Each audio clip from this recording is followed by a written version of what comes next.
Selamat siang Bapak Ibu. Jadi kali ini saya akan melanjutkan lapisan tubuh yang ketiga, yaitu lapisan tubuh batin. Jadi lapisan tubuh batin atau batin ini itu adalah program pengendali daripada manusia atau software daripada manusia. Jadi secara fisik lapisan tubuh batin atau batin ini itu berada di otak Jadi ada batin sadar, ada batin bawah sadar. Jadi memorinya ada memori bawah sadar dan ada memori sadar. Jadi memori kita ini dari sejak kecil itu posisinya masih nol Jadi ketika kita lahir di dunia ini, jadi memori ini masih nol dan bahkan masih belum bersekat Jadi masih belum dibedakan antara memori sadar dan memori bawah sadar. Jadi ketika kita lahir ke dunia, jadi mulai berumur 0 tahun, jadi mulai merasakan melalui panca indera kita jadi mendengar, mencium, melihat dan lain sebagainya Nah itulah yang mulai tersimpan di memori kita Jadi apapun yang kita lihat, yang kita rasa, yang kita dengar itu tersimpan secara langsung karena belum ada sekat pembatasnya. Jadi namun ketika kita berumur 5 tahun, jadi mulailah ada sekat pembatas. Di sini baru ada istilahnya memori sadar dan memori bawah sadar. Jadi artinya ketika kita berumur lebih daripada 5 tahun, nah apapun yang kita terima, jadi baik kita rasakan, kita lihat maupun kita dengar, itu mulai ada filternya mulai ada penyaringnya Jadi informasi yang masuk itu mulai dibandingkan dengan memori-memori yang sudah ada. Jadi dibandingkan kalau memang dia cocok, diterima dan disimpan Tapi kalau informasi yang diterima, jadi yang masuk itu tidak sesuai dengan yang ada yang tersimpan di memori bawah sadar, itu akan ditolak dan tidak akan disimpan di memori kita. Jadi kemudian secara perlahan-lahan, jadi dari umur 5 tahun kemudian dan seterusnya, itu sekat pembatas kita jadi mulai menguat sehingga pada saat kita mulai berumur 18 tahun, jadi sekat pembatasnya sudah permanen Jadi namun jadi apa yang kita simpan sudah barang tentu tidak semua itu adalah hal-hal yang baik untuk kehidupan kita. Jadi bisa saja jadi hal-hal yang kita simpan itu adalah hal-hal yang kurang baik.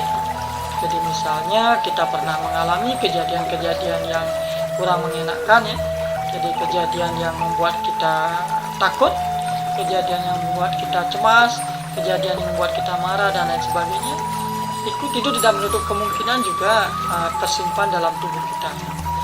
Jadi inilah yang sering nanti akan membuat di kehidupan kita yang akan datang itu akan mengalami kendala Jadi misalnya, jadi kita terlalu banyak menyimpan memori-memori sedih misalnya.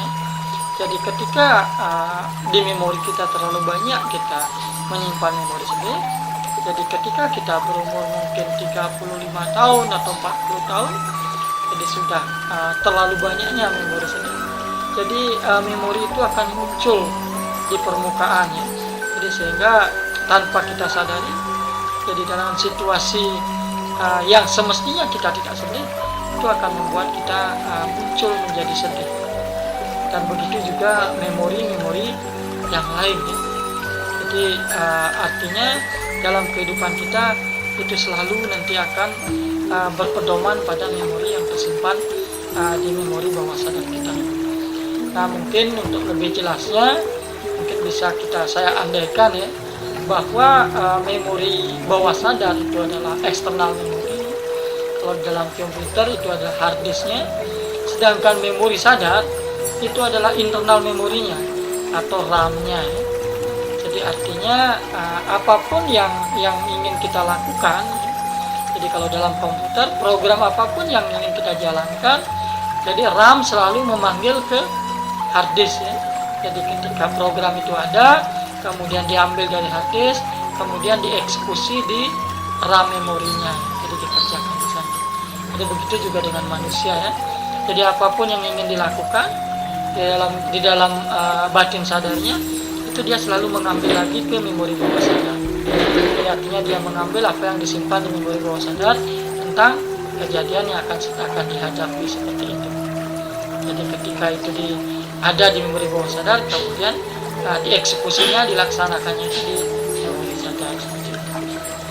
Jadi namun seperti saya katakan tadi, kalau terlalu banyak memori bednya, jadi kemungkinan ya, jadi memori-memori yang mesti dia lakukan itu akan diganggu oleh memori-memori bed itu. Kalau kita kembali andaikan dengan komputer, jadi pada saat kita mengoperasikan komputer, kita memanggil program. Nah, di sana seandainya di dalam hard disk kita banyak memori bed, jadi misalnya banyak virusnya dan lain sebagainya, jadi program kita akan diganggu oleh memori bed tadi. Jadi akan diganggu oleh virus-virus tadi. Jadi sehingga apa yang kita kerjakan dengan komputer itu akan tidak maksimal. Jadi bahkan kita tidak bisa melakukan tugas dengan menggunakan komputer tersebut. Jadi karena terlalu banyak virus yang mengganggu. Jadi sama juga dengan kehidupan kita. Namun jangan khawatir ya. Jadi hal-hal seperti itu ya. Jadi jika Bapak Ibu sering merasakan, jadi misalnya terlalu sedih, jadi artinya tidak mesti harus sedih, kita merasakan kesedihan, atau misalnya terlalu takut ya, yang tidak ada sesuatu hal yang perlu ditakuti tapi takut, atau terlalu cemas, tidak ada sesuatu hal yang perlu dicemaskan begitu cemas, atau misalnya ada kejadian sedikit kita marah meluap-luap dan lain sebagainya. Nah, itu pertanda bahwa di dalam memori kita banyak kita telah menyimpan tanpa kita sadari memori-memori bad di kehidupan kita yang sudah lampau. Jadi di sini jadi ada nanti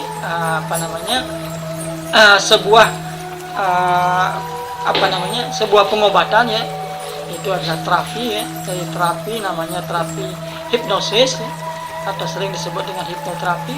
Itu sangat bisa membantu untuk bagaimana kita bisa membuang memori-memori bad itu ya. Di samping kalau kita sudah latih jadi belajar untuk hipnosis sendiri atau self hypnosis, jadi kita pun juga bisa membuang memori-memori bad itu secara mandiri. Oke, jadi mungkin itu yang bisa saya sampaikan jadi mengenai lapisan tubuh ketiga, itu lapisan tubuh batin ya. Jadi semoga bermanfaat. Terima kasih atas perhatiannya.